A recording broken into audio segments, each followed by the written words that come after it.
الحمد لله نحمده ونستعينه ونستغفره ونؤمن به ونتوكل عليه ونعوذ بالله من شرور أنفسنا ومن سيئات أعمالنا من يهده الله فلا مضل له ومن يضلل فلا هادي له ونشهد أن لا إله إلا الله وحده لا شريك له ونشهد أن سيدنا ونبينا وحبيبنا وأولانا ومولانا محمدا عبده ورسوله أما بعد فأعوذ بالله من الشيطان الرجيم بسم الله الرحمن الرحيم يا أيها الذين آمنوا قوا أنفسكم وأهليكم نارا وقودها الناس والحجارة عليها ملائكة غلاظ شداد لا يعصون الله ما أمرهم ويفعلون ما يؤمرون وقال تعالى إنا نحن نزلنا الذكر وإنا له لحافظون صدق الله العظيم وصدق رسوله النبي الكريم ونحن على ذلك من الشاهدين والشاكرين والحمد لله رب العالمين۔ آج کے ہمارے اجلاس کے صدر عالی قدر اور اسٹیج پر تشریف فرما اصحاب علم و فضل حضرات علماء کرام، مہمانان اعظام اور قرب و جوار سے تشریف لانے والے برادران اسلام اور عزیز طلبہ، ہماری یہاں کی حاضری اللہ کی توفیق سے المحمود بچوں کا گھر کے سالانہ اجلاس میں شرکت کی غرض سے ہوئی۔ یہ جو سالانہ اجلاس ہوتا ہے اس کے کچھ مقاصد ہوتے ہیں، اس میں بچوں کے پروگرام کو پیش کرتے ہوئے مدرسے کے تعلیمی معیار کی عکاسی کی جاتی ہے، اسی کے ساتھ مدرسے کی سالانہ رپورٹ پیش کی جاتی ہے، اور جو لوگ مدرسے میں جلسے میں شرکت کی غرض سے تشریف لاتے ہیں ان کے سامنے کچھ دینی بات بھی پیش کی جاتی ہے۔ ماشاءاللہ بچوں نے بہت عمدہ پروگرام مختلف عناوین پر اور مختلف نوعیت سے پیش فرمایا۔ اسی طرح سے مدرسہ کی جو سالانہ رپورٹ حضرت مولانا سید عبداللہ صاحب محتمیم المحمود بچوں کا گھر نے پیش فرمائی، سن کر بڑی مسرت ہوئی اور اندازہ ہوا کہ وہ اس کے لیے اپنے تئیں ساری کوششیں کر رہے ہیں، محنتیں کر رہے ہیں تاکہ کسی طرح سے یہ مدرسہ آباد ہو جاوے اور تعلیم و تعلم کا سلسلہ یہاں جاری ساری رہے۔ اللہ کا فضل ہے کہ ان کی کوششیں برابر ہو رہی ہے اور مدرسہ تعلیم و تعلم کے سلسلے سے آباد ہو رہا ہے اور ترقی کی راہ پر گامزن ہے۔ اللہ تعالیٰ آئندہ بھی کامیابیوں سے ہمکنار فرمائے اور انہیں مزید توفیق عطا فرمائے۔ برادران اسلام، یہ مدارس اور مکاتب جن کو ہمارے بزرگان دین نے بڑی سوچ و سمجھ کے بعد قائم فرمایا، اس کے سلسلے کو جاری فرمایا، یہ یوں ہی جاری نہیں فرمایا بلکہ اس کے پیچھے یہ فلسفہ کار فرما تھا کہ یہ دینی حفاظت کے قلعے ثابت ہوں اور اس کے ذریعے سے ہماری آنے والی نسلیں دین و ایمان کو سیکھیں اور ان کا دین و ایمان محفوظ رہے۔ یہ جو دین و ایمان کی حفاظت کے سلسلے ہیں وہ ہمارے لیے اللہ تعالیٰ کا ہمارے اس ملک میں بالخصوص بہت بڑا احسان ہے، بہت بڑی نعمت ہے۔ اس کی جتنی قدر کریں اور جتنی اس کی حوصلہ افزائی کریں یہ کم ہے۔ کیوں؟ یہ بہت بڑا احسان ہے، بہت بڑا انعام ہے، اس لیے کہ دین ہے تو دنیا ہے، اور یہ دین کے بقا کے ظاہری اسباب ہے، مدارس، مکاتب اور دین کی چلت پھرت کی مختلف محنت کی شکلیں، ان کے ذریعے سے گویا دین کو لوگوں میں باقی رکھا جا رہا ہے، اور یہی دین جو باقی ہے تو اس سرزمین کے اوپر اس کائنات میں اللہ تعالیٰ کا نام باقی ہے، اللہ تعالیٰ کا نام لیا جا رہا ہے، اور یہ اللہ تعالیٰ نے حضور اکرم صلی اللہ علیہ وسلم کے ذریعے سے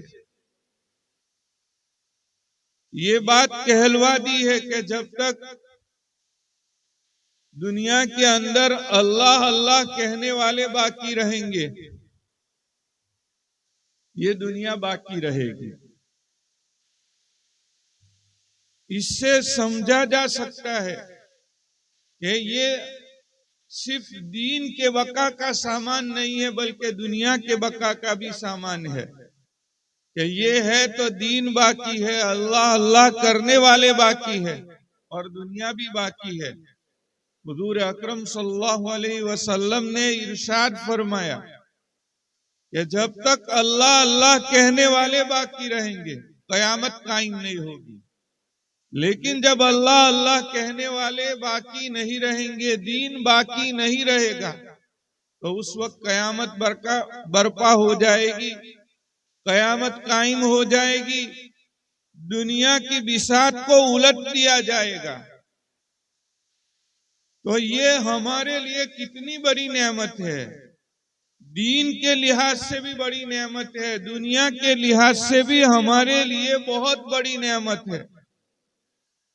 آج ہم یہ سمجھتے ہیں کہ ہم اپنے بچوں کو دینی علم کے پیچھے لگائیں گے تو اس صورت کے اندر وہ دنیا کیسے کمائیں گے، لیکن نہیں، یہ سوچ غلط ہے۔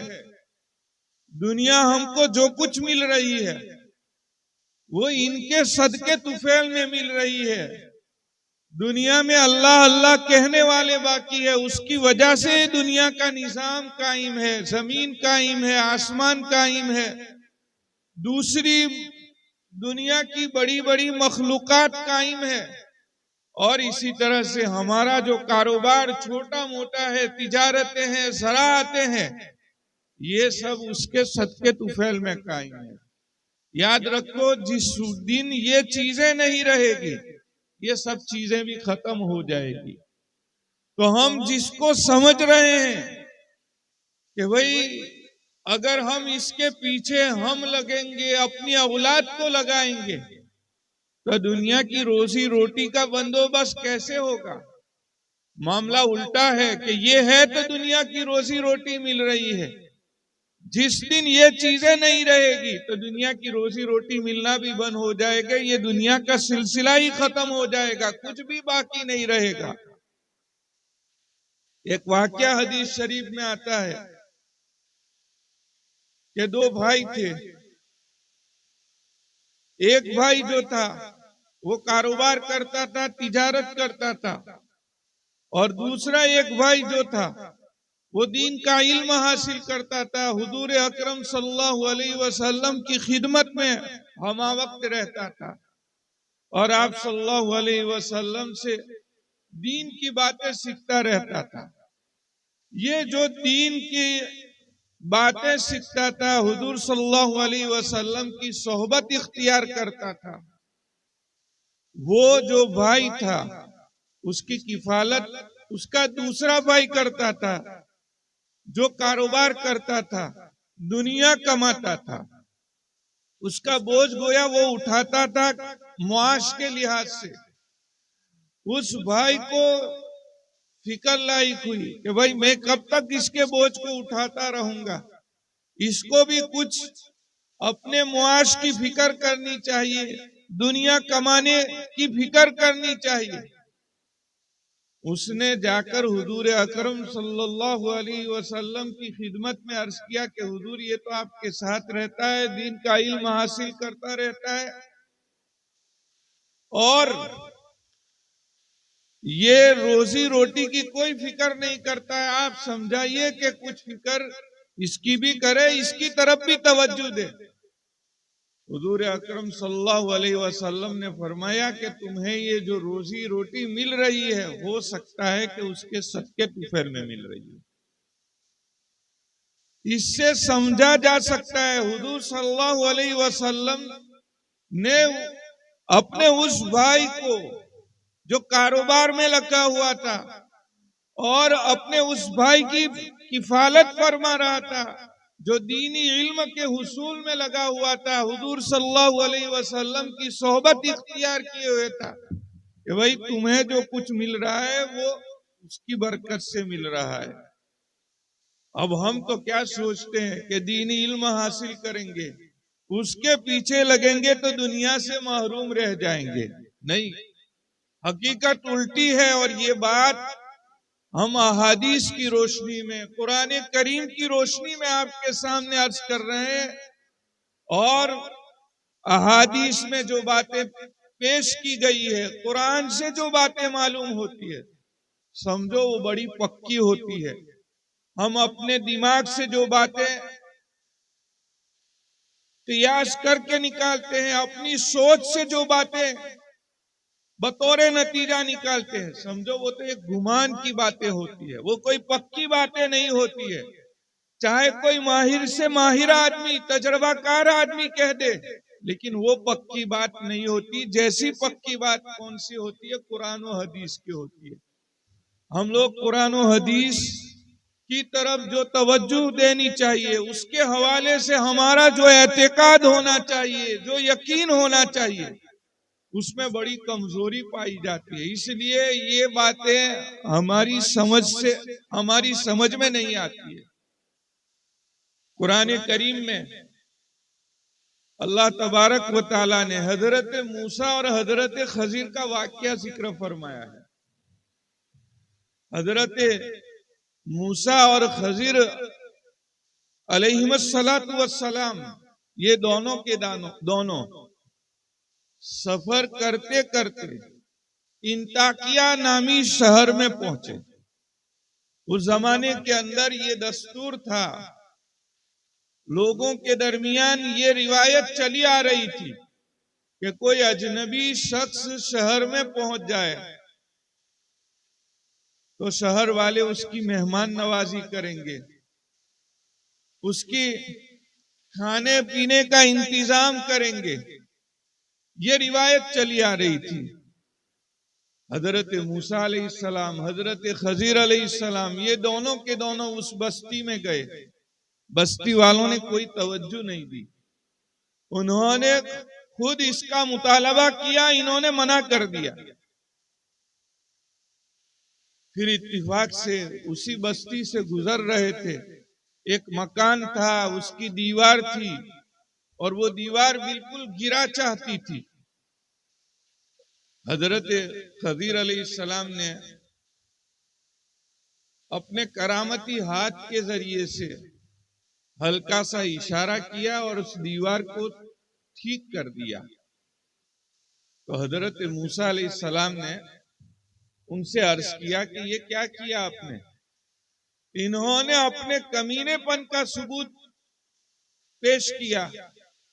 ہماری مہمان نوازی ان کے ذمہ ضروری تھی، انہوں نے مہمان نوازی نہیں کی، اور آپ اس طرح شرافت کے ساتھ ان کے ساتھ پیش آئے. موقع اچھا تھا، ان سے اجرت طلب کر لی جاتی اور اس کے بعد یہ کام کیا جاتا.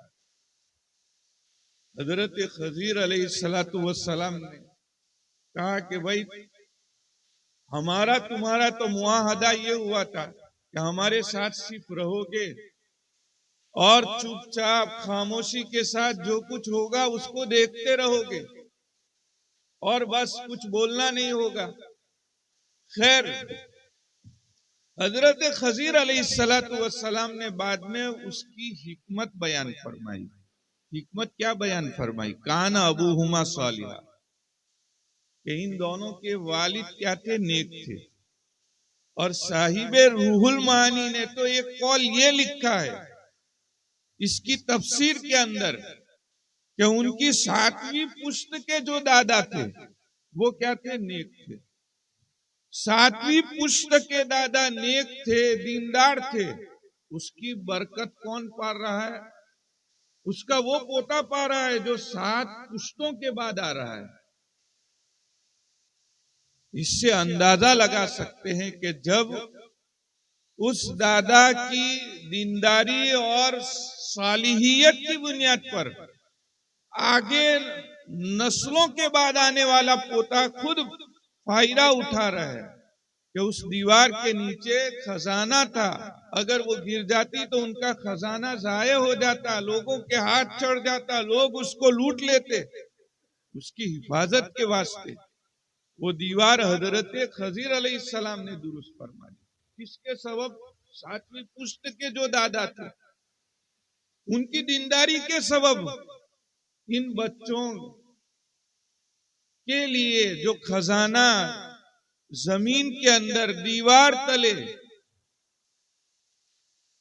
محفوظ رکھا ہوا تھا اس کی حفاظت کا انتظام ہو رہا ہے. تو دیکھیے، جب ایک آدمی کی دینداری کے سبب اس کے آنے والے نسلیں دنیاوی لحاظ سے مستفید ہوتی ہے، فائدہ اٹھاتی ہے، تو خود آدمی دینداری اختیار کرے گا، اپنے اولاد کو دیندار بنائے گا، تو کیا اللہ تبارک و تعالی اس کو محروم رکھیں گے؟ حاشا وکلا، ایسا نہیں ہو سکتا ہے. اللہ تعالیٰ بہت زیادہ نوازنے والے ہیں. صرف ضرورت ہے اس کی کہ ہم اپنے بچوں کو صحیح محنت سے دینی علم کے پیچھے لگائیں، ان کے اندر دینداری پیدا کرنے کی کوشش کریں، خود بھی دیندار بنے.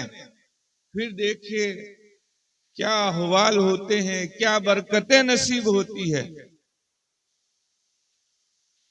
مدینہ کے فقہائے سبھا میں سے ایک فقیہ تھے جو حضرت ابو بکر صدیق رضی اللہ تعالیٰ عنہ کے پوتے ہوتے ہیں، جن کا نام ہے قاسم بن محمد بن ابو بکر.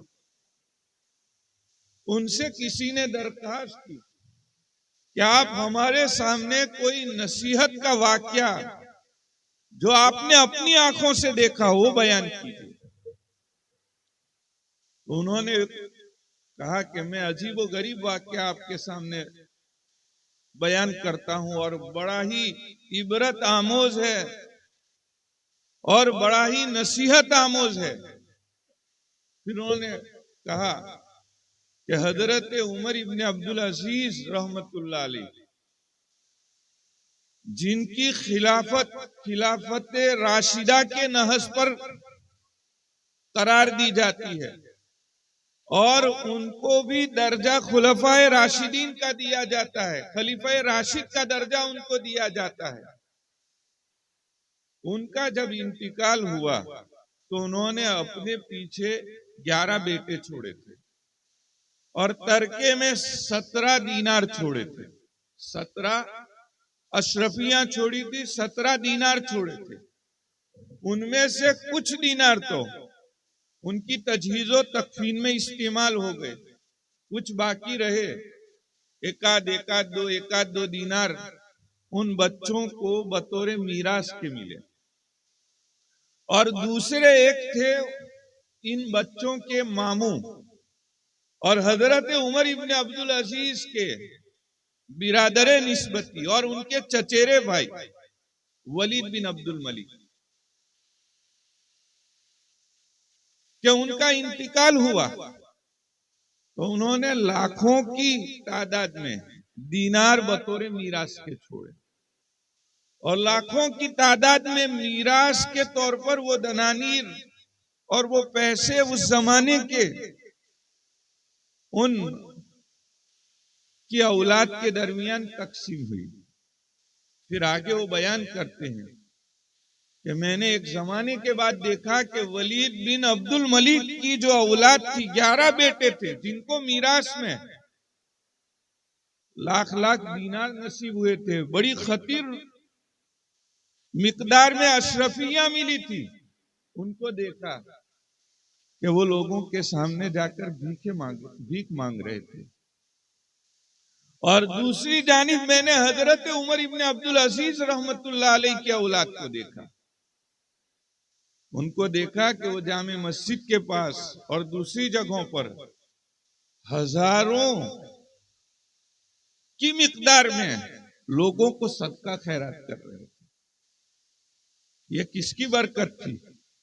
یہ برکت تھی حضرت عمر ابن عبدالعزیز کے صلاح و فلاح کی، ان کی نیکی کی، اور خود اولاد کو دیندار بنایا تھا، اس کی برکت تھی۔ دوسری طرف ولید بن عبد الملک کا حال دیکھ لیجئے، تو ان کے پاس کچھ نہیں تھا۔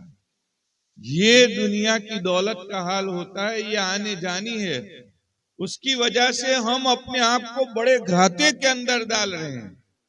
ہماری ہر وقت کی سوچ و فکر یہی ہوتی ہے کہ بھئی ہمارا بیٹا ڈاکٹر بن جائے، انجینئر بن جائے، بڑا کاروباری بن جائے، ہمیں خوب مال و دولت نصیب ہو جائے، ہمارے اتنے مکان ہو جائے کہ ہر بیٹے کو ایک بڑا مکان مل جائے، ہر بیٹے کا الگ الگ سے کاروبار ہو جائے۔ یہی ہماری سوچ ہوتی ہے، لیکن اصل جس چیز کی فکر کرنی ہے اس کے حوالے سے ہم لوگ بڑے غفلت میں پڑے ہوئے ہیں۔ حضرات انبیاء علیہ السلام کے واقعات اللہ تبارک و تعالیٰ نے قرآن کریم میں ذکر فرمائے ہیں، حضرت یعقوب وغیرہ کا ذکر کیا گیا ہے، حضرت ابراہیم علیہ السلام وغیرہ کا ذکر کیا گیا ہے کہ انہوں نے جب دیکھا کہ اب ہماری وفات کا وقت قریب آنے والا ہے تو اپنے اولاد کے ایمان کی فکر کی، ان کو بلایا، جمع کیا اور ان سے سوال کیا کہ تم میرے بعد کس کی عبادت کرو گے؟ حضرت یعقوب علیہ السلام اپنے بیٹوں کو جمع کر کے فرما رہے ہیں، ما تعبدون من بعدی، میرے بعد تم کس کی عبادت کرو گے؟ انہوں نے کہا نعبد الہک و الہ آبائک ابراہیم و اسماعیل و اسحاق الہ واحد۔ حضرت یعقوب علیہ السلام اللہ کے پیغمبر اور پیغمبر کے بیٹے، بلکہ پیغمبر کے پوتے، ان کے چچا بھی پیغمبر، اور اللہ تبارک و تعالیٰ نے ان کو 12 بیٹے عطا فرمائے تھے، ان میں سے ایک بیٹے حضرت یوسف علیہ السلام تھے، وہ بھی پیغمبر تھے، لیکن اس کے باوجود ان کو فکر ہے اپنی وفات کے وقت، کس کی فکر ہے؟ ان کے دین کی، ان کے ایمان کی فکر ہے کہ بھائی میرے بعد تم کس طرح زندگی گزارو گے، کس کی عبادت کرو گے، اس کی فکر ہے۔ آج ہم میں سے کسی کو پتا چل جاوے کہ بھائی ہماری موت کا وقت قریب آن پہنچا ہے، ڈاکٹروں نے منع کر دیا ہے، تو ہم اپنے کتب قبیلے کے لوگوں کو، اپنی اعلی اولاد کو جمع کریں گے، وہ چاہے دنیا کے کسی بھی خطے میں ہو، اس کو بلائیں گے اور بلا کر ان کو بٹھائیں گے اور اس وقت کہیں گے دیکھو میں نے تمہارے لیے محنت کی، یہ سب کاروبار بسایا، فیکٹریاں تمہارے لیے میں نے قائم کی، اب آئندہ مل جل کر محبت سے رہنا، اس کی حفاظت کرنا، لڑ جھگڑ کر اس کو ضائع مت کر دینا۔ ہمارا مزاج یہ بنا ہوا ہے کہ بھئی ہم اپنی جاتے جاتے بھی اولاد کے حوالے سے فکر کرتے ہیں، تو کس کی فکر کرتے ہیں؟ ان کی دنیا کی فکر کرتے ہیں۔ حالانکہ دنیا یہ تو چند روزہ ہے، ہماری اصل زندگی آخرت کی ہے۔ اللہ تعالیٰ فرماتے ہیں بل تؤثرون الحیات الدنیا والآخرۃ خیر وابقیٰ۔ ہم آخرت کے اوپر دنیا کو ترجیح دیتے ہیں، حالانکہ دنیا یہ تو فنا ہونے والی ہے، اصل تو آخرت ہے، اس کی فکر کرنی چاہیے۔ یہاں دیکھو حضرت یعقوب علیہ السلام ہو، حضرت ابراہیم علیہ السلام ہو، وہ اپنے اولاد کے حوالے سے فکر مند ہے، تو کس کے فکر مند ہے؟ کہ وہ ایمان پر قائم دائم رہے، دین کے اوپر قائم دائم رہے۔ حضرت مولانا علی میاں صاحب نور اللہ مرکزہ، ان کا آخری صبر گجرات میں ہوا تھا، جب آل انڈیا مسلم پرسن لا بورڈ کا احمد آباد میں اجلاس ہوا تھا، تو گجرات میں جگہ جگہ وہ تشریف لے گئے تھے، تو جہاں جاتے وہ یہی واقعہ بیان کرتے تھے۔ کون سا؟ حضرت یعقوب علیہ السلام والا، وہی واقعہ بیان کرتے تھے اور وہی آیت پڑھتے رہتے تھے، ما تعبدون من دون۔ آج بھی جو احوال ہیں اور جس طرح کی سازشیں رچی جا رہی ہے اور اس کے لیے جس نہج پر محنت کی جا رہی ہے، آپ غور کرو تو وہ سب کوششیں، جب سب محنتیں کس کے لیے ہو رہی ہے؟ ہمارے ایمان کو چھیننے کے لیے، ہمارے دین کو چھیننے کے لیے، اسی کی کوششیں ہو رہی ہے۔ اور ہم ہیں کہ خواب غفلت میں پڑے ہوئے ہیں۔ ہم جتنی فکر، جتنا اہتمام اپنے بچوں کے حوالے سے دنیاوی تعلیم کا کرتے ہیں، اتنی فکر دین کی تعلیم کے حوالے سے بالکل نہیں کر رہے۔ اور جب وہ کسی گمراہی کا شکار ہو جاتا ہے تو پھر اس وقت خون کے آنسو رونے بیٹھ جاتے ہیں، لیکن یہ نہیں سوچتے کہ یہ سب جو کچھ ہوا وہ ہماری کارستانی کا نتیجہ ہے، ہم نے ہی خود اپنے پیروں کے اوپر کلہاڑی ماری ہے۔ میں نے آپ حضرات کے سامنے ایک آیت کریمہ پڑھی، اللہ تبارک و تعالی فرماتے ہیں اے ایمان والوں، یعنی اللہ تعالیٰ فرماتے ہیں مجھ سے محبت کا دم بھرنے والوں، میرے اوپر ایمان لانے والوں، قُوا انفسکم واہلیکم نارا، تم اپنے آپ کو اور اپنے گھر والوں کو، اپنے ماتحتوں کو آگ سے بچاؤ۔ اس کا کیا مطلب ہے؟ اس کا مطلب حضرات صحابہ، حضرت عبداللہ ابن عباس، عبداللہ ابن عمر، حضرت علی وغیرہ فرماتے ہیں علموہم وادبوہم۔ اس کا مطلب یہ ہے کہ اللہ تبارک و تعالی نے جن چیزوں کو کرنے کا حکم دیا ہے وہ چیزیں خود سیکھو، اپنی آل اولاد کو سکھاؤ، اپنے ماتحتوں کو سکھلاؤ، اور ان چیزوں پر خود عمل کرو اور اپنی اولاد کو بھی اس کا عادی بناؤ۔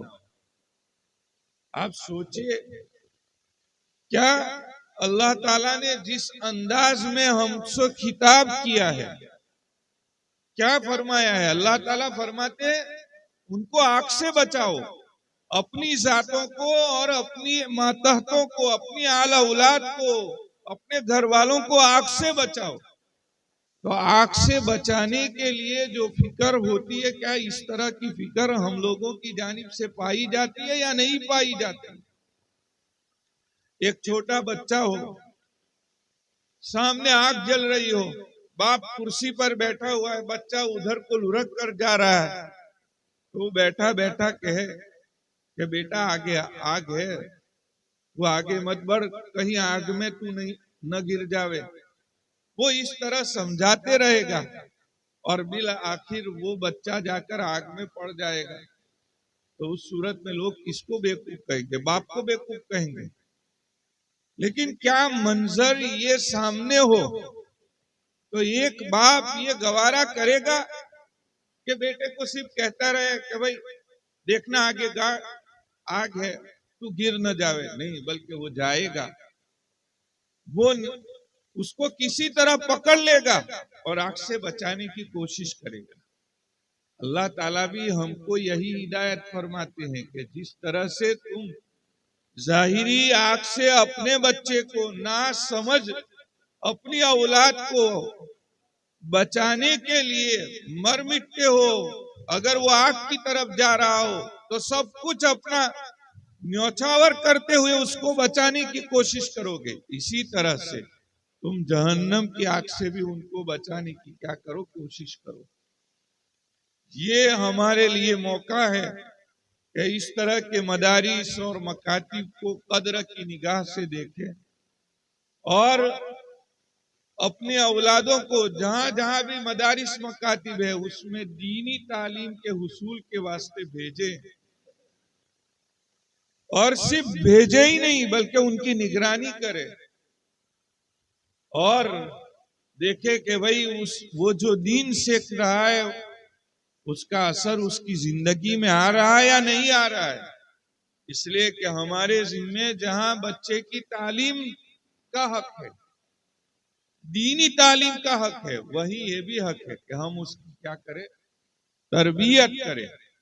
یہ دونوں ہی حق ہمارے اوپر یکساں طور پر عائد ہوتے ہیں۔